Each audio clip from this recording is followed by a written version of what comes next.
Hey guys, it's Mr. Schmidt here, and in this video we're going to look at several different things that we can use to determine whether something has inelastic demand or elastic demand.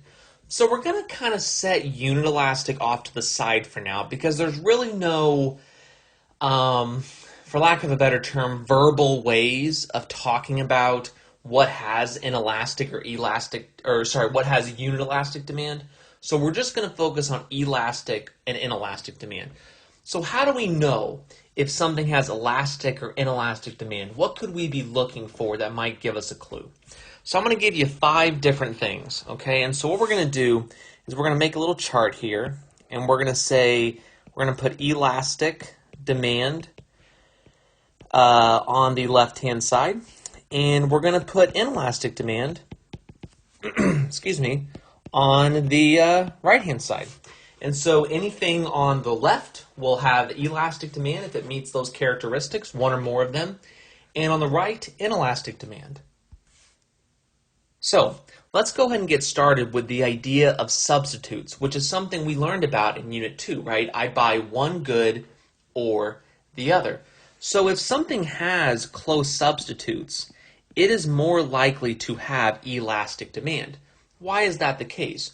Because if you raise the price of one of those two goods in that pair, in that substitute pair, consumers are just going to switch to the other good, right? They're going to be like, I don't care. You know what?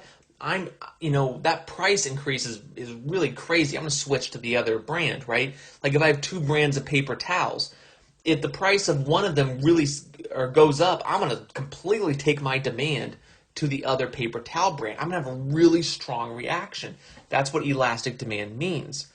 Whereas if something does not have close subs, it's going to have more inelastic demand because you have nowhere else to go, right? You're going to keep buying it in relatively the same amount of quantity as you did before because where else are you going to go, right? If something like again for me with the iPhone, like even if the iPhone went up in price, for me, there's no other phone that has the same kinds of features that I'm looking for in a phone. So I'm kind of stuck with the iPhone, especially being in Apple's ecosystem of products. So that's the idea here, that if you have choices, you're going to care more about the price of each of those choices because you can easily switch from one alternative to another. Whereas with inelastic demand, you can't because you don't have other choices, so you're stuck with that, and that can be really hard for people depending on the product, especially if they depend upon it. So that's the idea of substitutes. The next is proportion of income. So if consumers spend a large proportion of their income on the good, it's more likely to have elastic demand. Because think about it. If you get a paycheck every month, say you get like $3,000 a month, okay? You know what? If groceries take up 10, 15, 20% of that paycheck, you really start to notice, right, if the price of an item increases because it really hits you in your pocketbook, right? And so you're going to really care about the price of the good, right? Because that's really what elastic demand means, is that you're very sensitive to the price. And so if it's taking up a large portion of your income, you're much more likely to have elastic demand. You're much more likely to buy a lot of it if the price goes down and a lot less of it if the price goes up. Whereas if it's a small proportion of your income, you may not really notice, and so you're probably going to buy in the same quantities. For example, when I go to Starbucks, normally I just kind of sit there and use their Wi-Fi. But if I buy something from Starbucks, for me personally, I don't buy it that often, and so I don't really notice it. And so my demand for Starbucks is pretty inelastic because I don't buy a lot of it, so I really don't care that much about the price. It's not going to Starbucks changing the price of their coffee, tea, water, bottled water, whatever it is, it's not going to really change how much of it I buy. So that's the idea of proportion of income. Oh, sorry about that. There we go. Okay, the third one is it a luxury or a necessity? If it's a luxury, it's elastic demand. Why? Because if the price goes up and you're going to be like, I don't need this, right? It's a luxury. Forget it. I'm just not going to buy it. In fact, I'm going to buy a lot less of it, right?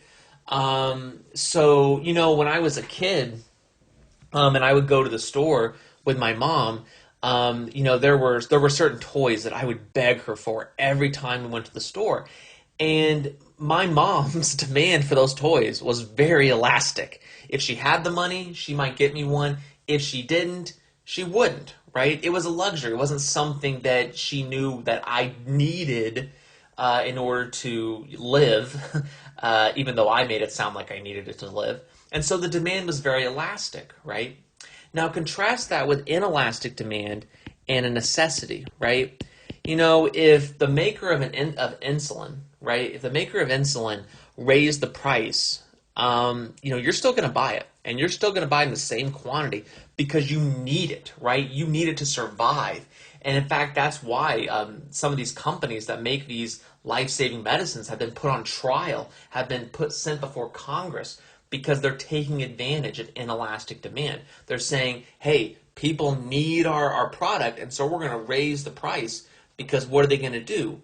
There may not be close substitutes, and they need it, right? So that's necessity versus luxury, okay? Now, the next one is it addictive? If something is not addictive, it has elastic demand, right?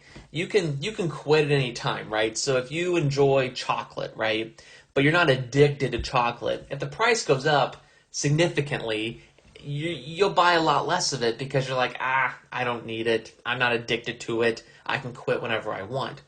Whereas if something's addictive, like say nicotine and cigarettes, you're going to have pretty inelastic demand, right? Because you feel you have to buy it. You have those cravings for it. And so, if the maker of the product raises the price, you're going to buy it in roughly the same amount of quantity because you're addicted to it. There's a psychological element there. And finally, the last one has to do with time. Okay, so if a lot of time has passed between when let me try that again. If a lot of time has passed since the price increase or decrease happened, your demand is going to be very elastic. Why? Because you've had time to adjust your behavior. Let me give you an example. After Hurricane Katrina happened, this was around, I want to say 2005, 2006. Gas prices went up to over $4 a gallon. Now, at first, people kept buying the same amount of gas they had before. Why? Because people didn't have time to adjust their behavior. They had to run errands. They had to get groceries, take their kids to school, whatever the case may be. But as more time passed and those prices continued to be as high as they were, people started to adjust their behavior. They started to carpool. They started to make less trips. They started to maybe cancel a vacation or maybe not go as far on a vacation. And so their demand became more elastic. Whereas if not a lot of time has passed, like right after the hurricane hit, the demand is more inelastic because you have to get gas, right? And so you don't have time to adjust. Okay? So these are some ways to determine whether something has elastic or inelastic demand, some characteristics you can look for. And if you're sitting here thinking to yourself, well, gosh, some of these characteristics might cancel each other out. Like what happens if something's a necessity, and it also takes up a large proportion of your income? How do you know if it has more elastic or inelastic demand?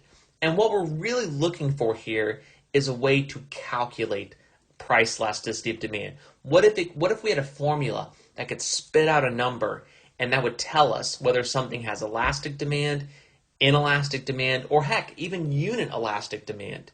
And that's what we're going to look at in the next video. So that's all for this video on the determinants of the price elasticity of demand. Until next time, have a great day.